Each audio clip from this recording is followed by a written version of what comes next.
I lay still on the vast bed, my eyes wide open, immersed in the darkness of the bedroom in our house in the suburbs of Charlotte, North Carolina.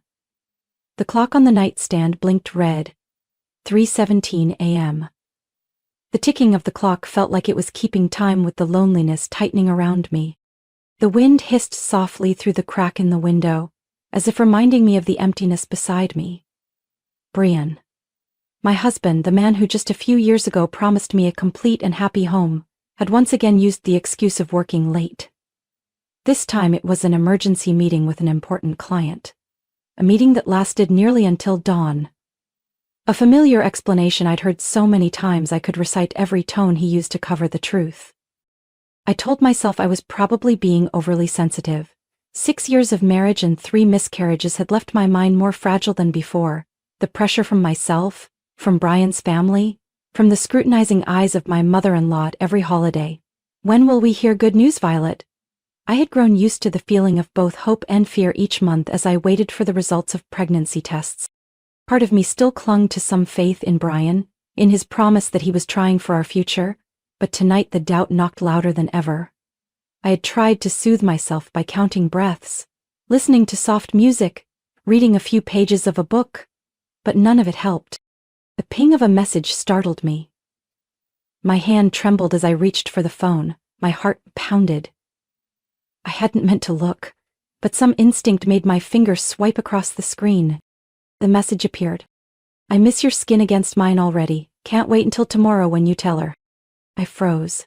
My eyes refused to believe the words on the screen. A cold wave shot down my spine, leaving my whole body stiff like stone. The sender was Megan, the woman from PR who had chatted with me at the company Christmas party, who had draped an arm over my shoulder for a photo, who had asked about my plans for children as if she were a caring sister. It felt as if someone had sucked all the air out of the room. I sat up, the faint glow of the street lamp casting blotchy shadows on the wall through the curtains. Our wedding photo on the nightstand suddenly felt foreign. Brian beamed in his tuxedo, and I, the bride in white, had believed it was the happiest day of my life. 6 years of love, of enduring the pain of losing children together, all shattered by a single message. I scrolled down with shaking hands, skimming through their exchanges. Messages, secret photos, promises to start over together, all stored on the phone I used to text Brian to pick up milk on his way home. Part of me wanted to smash the phone, to scream, to demand answers, but another part, the part hardened by so many disappointments, kept me still. I knew if I lashed out now, I'd have nothing but tears and more lies. I placed a hand on my belly where I had once hoped to carry our tiny child, but now there was only emptiness, cold, bitter. The sound of the door unlocking echoed from downstairs. Brian was home. The thud of his shoes on the floor, his heavy footsteps on the stairs. I quickly locked the screen, lay back down and closed my eyes, trying to steady my breathing. Brian opened the bedroom door softly, a strange cologne mixed with cigarette smoke lingering around him. He paused at the bed, his hand resting lightly on my shoulder. "Are you asleep?" His voice was low, as if afraid to break the silence. I stayed still, pretending to sleep deeply. Tonight I had to stay calm. I needed a plan.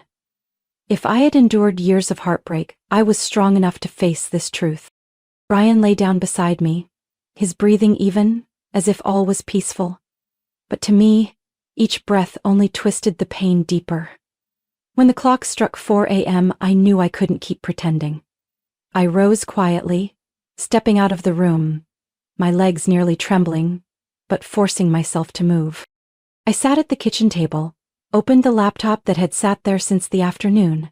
The desk lamp cast a pale yellow glow on the screen, lighting up my trembling fingers. I logged into Brian's email. The password? His mother's birthday. Something I once thought sweet, now only bitter. I began to trace each clue. The emails appeared, restaurant reservations at places we'd never gone because they were too expensive. Confirmations for luxury hotel bookings in the heart of the city. I opened each one, read every line. No explanation was needed. A photo attached to one hotel confirmation. A room with a balcony overlooking the river. Rose petals scattered on the bed. I didn't know what hurt more, the betrayal or the care Brian gave her that I'd never received. I kept going, pulling up messages stored in the cloud that Brian hadn't bothered to delete. The chats between him and Megan felt like I'd fallen into a nightmare. 2 months. 2 months they'd been sneaking around behind my back, while I still hoped, still tried to believe our family could be saved. A message stared back at me. When will you tell her? I don't want to keep lying. I just need a little more time. You know how weak Violet was. Weak? I had fought through 3 miscarriages. I had stood by him through nights he came home drunk from work failures. I had endured his mother belittling me because I hadn't given her a grandchild. If that was weak, I wondered how strong he expected me to be. I left the laptop, my heart heavy.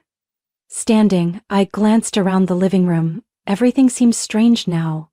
The wedding photo on the shelf, where Brian had once carefully placed it so visitors would see, now only choked me with sorrow.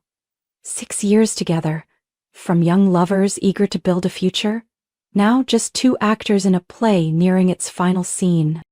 The next morning, Brian was as usual. He kissed my cheek lightly, asked about my health with such tenderness that if I hadn't known the truth I might have felt warmth. He said he had an important client meeting that might run late. I nodded, hiding everything inside. Part of me wanted to scream, to confront him, but my mind held me back. I needed more time. I needed to be sure I held all the truth before facing him. At noon I started cleaning the small office in the house, the room Brian rarely used, cluttered with papers and bills. While gathering old papers into a box, a folded hotel receipt slipped out. The paper was faded but the writing was clear. The date matched the day Brian said he had an urgent business trip, the day I was in the hospital after my 3rd miscarriage. My heart felt like it was being crushed, so while I lay between the white walls of a hospital, he had been with her in that luxury hotel room. I sank to the floor, the receipt still in my hand, the tears no longer falling. The pain had given way to a terrifying clarity. Every illusion of a faithful husband, of a marriage that could be saved, had vanished in just a few hours. I placed the paper into the drawer, alongside other important documents. My eyes stopped at the wedding ring lying among the stack of papers. Brian had taken it off once while fixing something around the house and forgot to put it back on. Even the symbol of his lifelong vow was that easy for him to forget. I lay awake, thinking about what I would do next. Because at this point I couldn't keep being the woman who silently endured. I needed to plan carefully, for myself and for everything I had sacrificed. I stood in front of the bathroom mirror, the white light casting down on my pale face. The dark circles under my eyes betrayed countless sleepless nights. My lips were dry, my shoulders noticeably thinner. But I didn't linger on those signs of exhaustion. My gaze rested on the hand I'd placed gently on my belly. 6 weeks. Exactly 6 weeks since the night that changed my life forever. That night, heavy rain fell, thunder streaked across the North Carolina sky. Brian was on a business trip in Atlanta, or at least, that's what he told me. That day, I had just learned I'd lost the baby again. The faint double lines on the pregnancy test faded over time, once more drowning the hope I had only just begun to feel. I had sat for hours in the kitchen, a bottle of wine opened but untouched, just staring at it as if expecting courage from that dark red liquid. The doorbell rang in the middle of the storm. I didn't think anyone would come by at that hour. When I opened the door, I saw Jason, Brian's younger brother, who over the years had kept just enough distance from me to be polite, enough to avoid upsetting Brian. His hair was soaked, his shirt clung to him, his arms held a briefcase.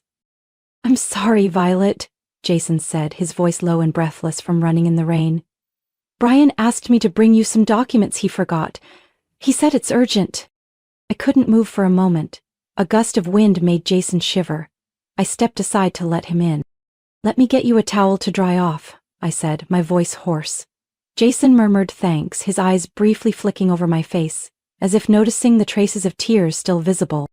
In the brightly lit kitchen, Jason sat down, his hands wrapped around the hot mug I gave him. The scent of chamomile tea lingered in the quiet space. I sat across from him, feeling the emptiness around me like an invisible wall. "Are you okay?" Jason asked softly, his gaze gentle in a way I had forgotten it could look. I gave a faint smile. "What do you think?" Silence. Only the sound of rain hitting the window frame. I told Jason everything. Not because I was seeking pity, but because at that moment, I needed someone to listen. I told him about the months of longing for a child, the repeated heartbreak, the growing distance from Brian. Jason didn't interrupt. He just sat there, his eyes never leaving mine, listening to every word as if what I said mattered more than anything. The wine bottle was finally opened, 2 glasses clinked softly in the stormy night. The light buzz eased the weight in my chest. When I broke down in tears, Jason said nothing, just placed his hand over mine, and that warmth spread through me, making me unwilling to let go. In that moment, I was vulnerable. A gentle touch became an embrace became a kiss, and from there every boundary crumbled. Just one night, a single night, and we swore it would always remain a secret. The next morning, Jason left as the sun began to rise, saying nothing more than a quiet apology. And I told myself I would forget.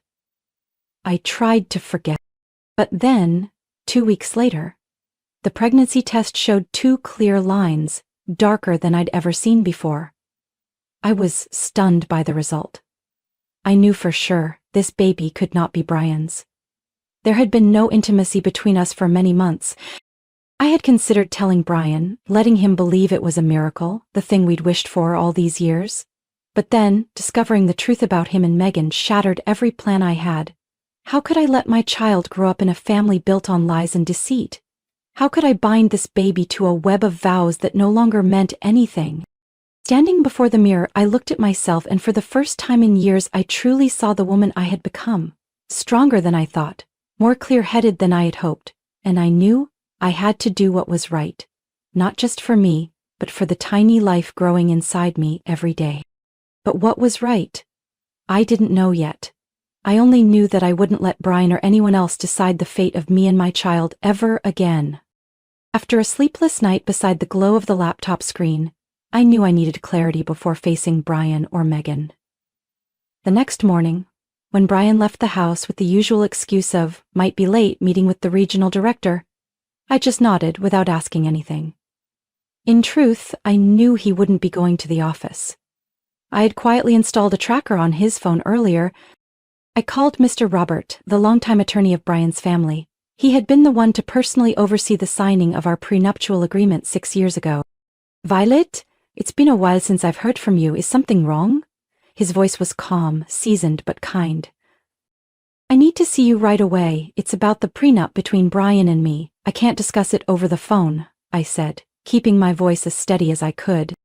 "All right, I'll arrange it. Can you meet me at my office in an hour?" Mr. Roberts' office was in an old building in downtown Charlotte, its dark wood walls and floor-to-ceiling bookshelves giving the place an unusual sense of solemnity. He invited me to sit, his eyes showing a trace of concern at the sight of my face. "Violet, what's happened?" I looked him straight in the eye. "Tell me, does the clause about property division if Brian breaches the marriage commitment still stand?" He nodded firmly. "It's fully intact.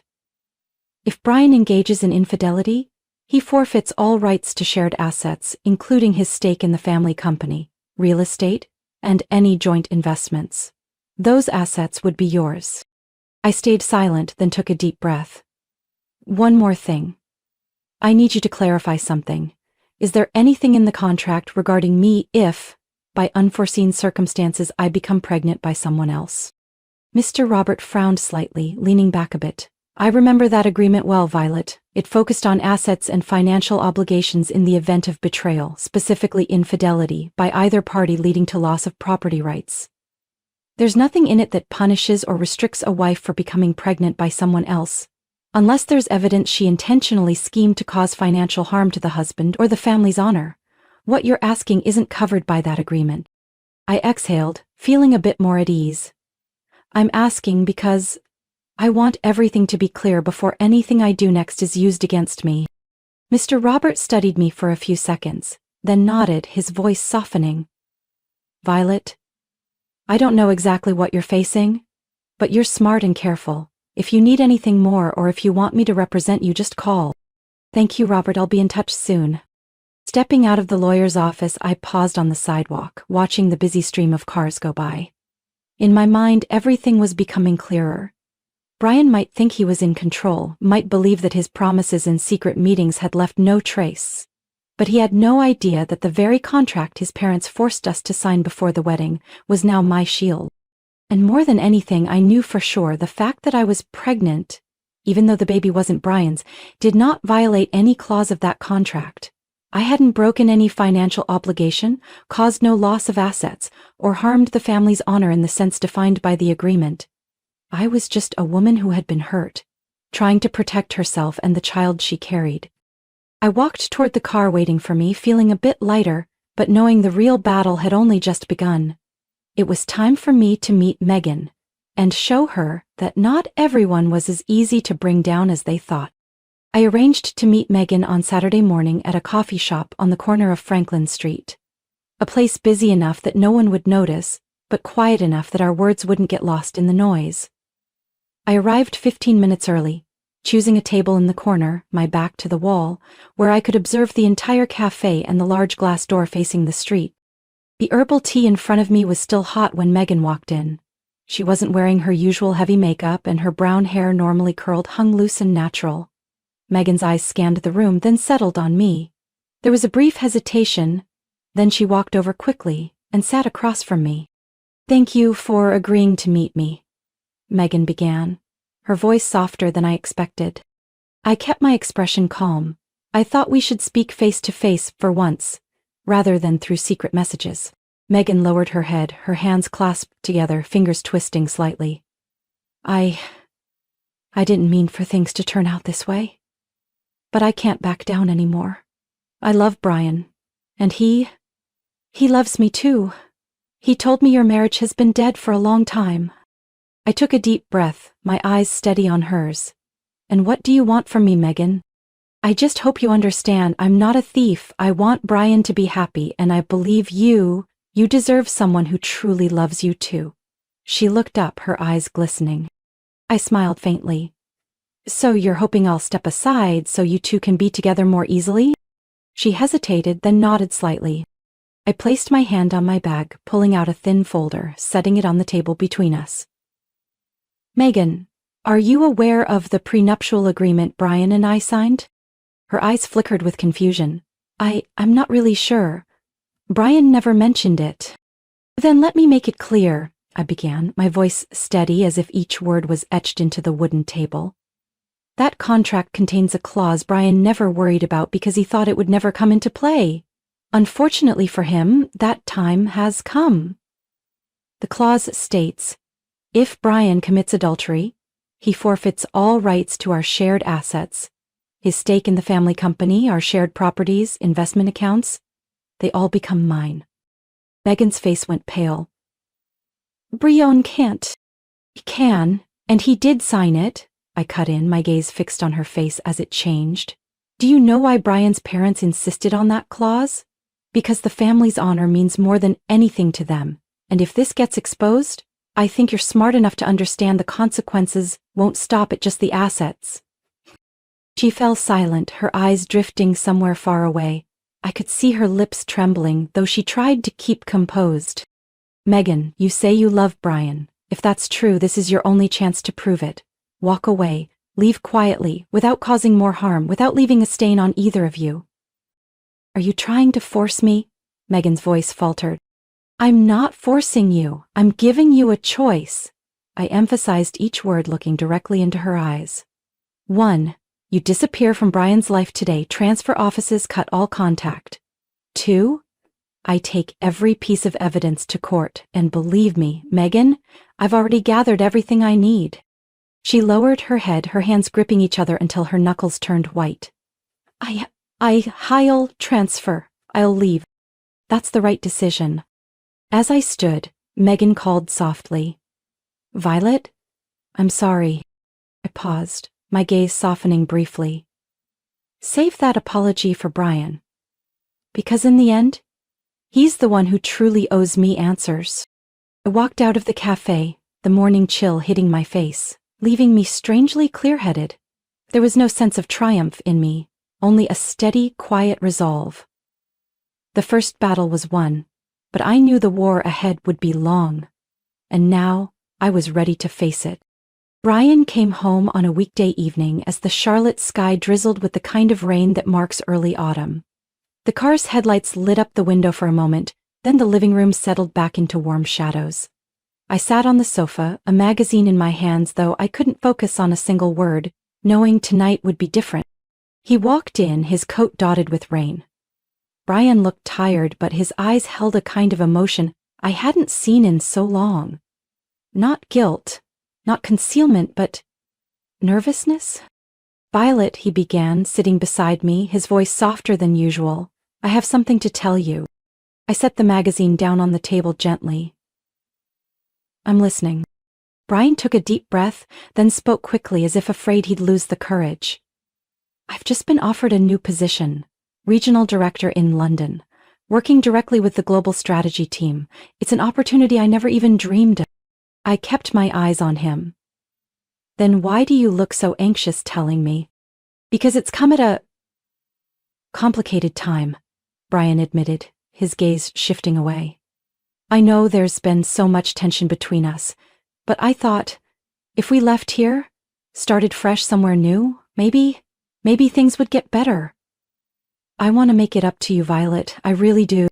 I listened to every word, feeling nothing but a rising bitterness inside. Make it up to me? After everything he had done, after all those lonely nights I endured, after every look of pity or blame I received from his mother, his family, I didn't know whether to laugh or cry. "How long do you have to give them an answer?" I asked, my voice still calm. "By the end of this week, they want us to move within 3 weeks. 3 weeks, so fast it was suffocating." Brian took my hand. "I know this is sudden, but please believe me. I'll do everything to make you happy again. I've thought about it so much. I was wrong. I let work, the pressure, pull me away from you. London will be our chance to find ourselves again." I gently pulled my hand from his. "I need time to think." He agreed softly, his eyes lighting with hope. "I understand. But think about our future, Violet. I promise, no more secrets, no more mistakes." When Brian went upstairs to pack for his short business trip to New York the next day, I stayed downstairs. The room filled only with the ticking of the clock and the soft patter of rain on the porch roof. I knew I would agree, but not because I believed his promises. Not because I hoped for a marriage that could still be saved. I agreed because London would give me the chance to get Brian's signature on every document I needed. A new country, a new environment, where he wouldn't have his familiar network to hide behind or escape into. And more than anything, my child would have a future that was secure, legitimate, and safe. 2 days later, when Brian returned from New York, I greeted him with a gentle smile. "I've thought it through. If this is truly what you want, I'll go with you." Brian squeezed my hand tightly, his eyes glistening with relief. "Thank you, Violet. I won't let you down again, I promise." Promise? How many times had he promised? But this time I wasn't the woman sitting and waiting, hoping for those words to mean something. This time, I was the one in control. And Brian, he had no idea that every signature he'd give in the coming weeks would be exactly what I needed to build the shield for me and my child. The night before he signed the contract with the new company, Brian sat with me in the living room, the soft yellow light casting warmth over the features I had once loved so deeply. He held my hand, pressing it to his cheek. "I know I've hurt you so much, but please give me a chance. Let me make it up to you, can you?" I looked at him, my smile still gentle. "I hope you can, Brian. For me, and for the baby." He didn't realize how I had emphasized the baby with a very specific meaning. Brian just looked at me, eyes bright with hope, not knowing that everything had already changed. The flight to London lasted nearly 9 hours, and the whole time Brian held my hand as if he never wanted to let go. His eyes shone with a naive belief that I had forgiven him, that I was going with him because I still loved him, still hoped. I simply smiled softly to reassure him. But in truth, my mind held only one plan: to secure my child's future, and to ensure Brian couldn't destroy anything more. Before leaving Charlotte, I met with Jason. We sat at a small cafe by the river, where no one knew who we were, no one cared about our conversation. I can't let Brian suspect a thing, Jason, I said firmly. We need time. I need you to stay silent. After the baby is born, after all the financial and legal documents are in place, I'll tell Brian the truth. Jason looked at me for a long moment, his eyes filled with worry and sorrow. Violet, I'll do anything you need. But are you sure you can endure this for that long? I'm not enduring, I replied. I'm preparing. Every day I'm beside Brian. Every signature he gives on the documents I ask for is one step closer to freedom. Jason gave my hand a reassuring squeeze. For you and for the baby. London welcomed us with a chilly, misty morning. Brian rented a townhouse in Kensington. Expensive, luxurious, and perfect for the happy family image he was trying to create. He became the model husband in dramatic fashion, taking me for walks every morning, decorating the nursery himself, asking about my health with great care every day. To everyone else, we looked like the perfect couple, preparing to welcome a child in love and renewal. What Brian didn't know was that I had quietly asked a lawyer here to help set up co-ownership documents for the assets, bank accounts, and properties he purchased in England. Brian didn't hesitate to sign. I just want you to see I'm changing, Brian once said as he signed the document transferring part of an investment account. I want you to trust me again. I know, and I appreciate that. But trust was something that had died long ago. Life in London passed almost perfectly on the surface. I attended prenatal yoga classes, walked around Hyde Park, adapted to the rhythm of life here. Brian was busy with his new job, with client dinners, late meetings, and then everything began repeating, just as I had predicted. One evening when Brian said he had to work late, I sat alone in the living room, watching the streetlights blur through the rain. My phone showed his location wasn't at the office, but at a luxury hotel downtown. My heart didn't ache like it had that first time. There was only a cold feeling, as if part of me was already too familiar with this script. A week later, when Brian was on a business trip in Manchester, I found a small gift box left on his desk, not yet hidden. A bottle of women's perfume, with a handwritten card. For our first night together. Signed by Claire, the new colleague at the London office he had proudly introduced at a company party. I closed my eyes, my heart as quiet as a still lake. I scanned the card, photographed the gift box, and stored them along with all the documents I had quietly gathered over the past few months. Emails, fake meeting schedules, credit card statements.